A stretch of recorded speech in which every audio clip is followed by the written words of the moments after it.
안녕하세요 여러분. 오늘은 무중력 상태에서 물이 둥글게 되는 이유에 대해 이야기해보려고 합니다. 우주에서 찍힌 영상이나 사진에서 물방울이 공처럼 떠있는 모습을 보신 적 있을 겁니다. 이 현상은 단순히 신기해 보이지만 그 배경에는 물리학의 기본 원리가 숨어 있습니다. 오늘은 그 과학적 이유를 알아보며 흥미로운 사실들을 살펴보겠습니다.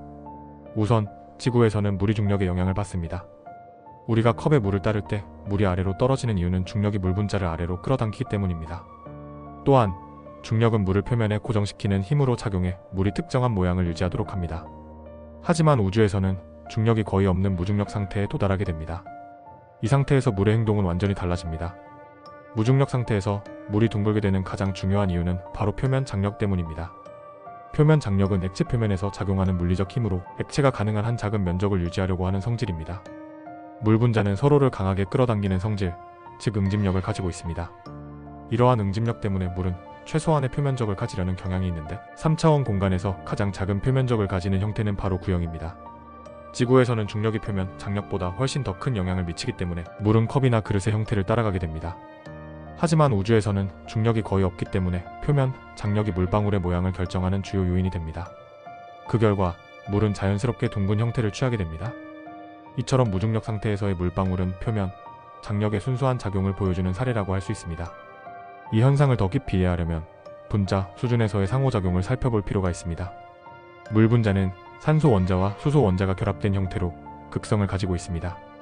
이는 물 분자들이 서로 강하게 끌어당기게 만드는 원인입니다.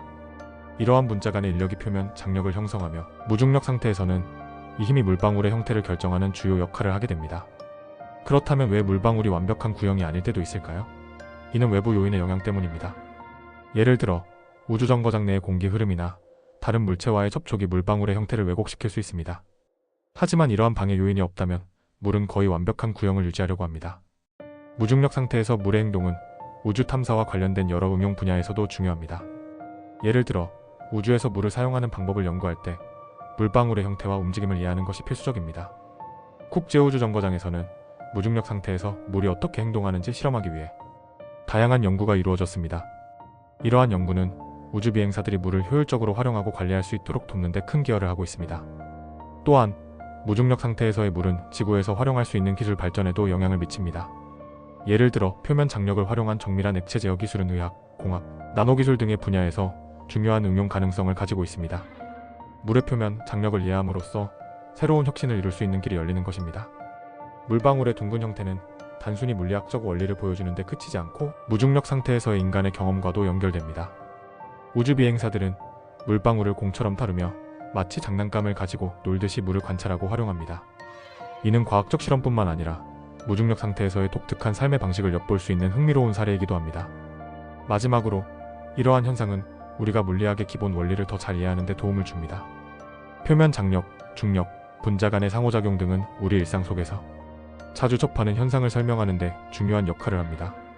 우주라는 극한의 환경에서 이러한 원리들이 어떻게 작용하는지를 이해하면 우리는 더 나아가 우주의 다른 비밀들도 풀어낼 수 있을 것입니다. 오늘은 무중력 상태에서 물이 왜 둥글게 되는지에 대해 알아보았습니다. 물리학의 기본 원리가 우주 환경에서 어떻게 나타나는지 이해하는 데 도움이 되었기를 바랍니다. 여러분은 이 현상에 대해 어떻게 생각하시나요? 지금까지 시청해주셔서 감사합니다. 다음에도 더 흥미롭고 유익한 주제로 찾아뵙겠습니다. 감사합니다.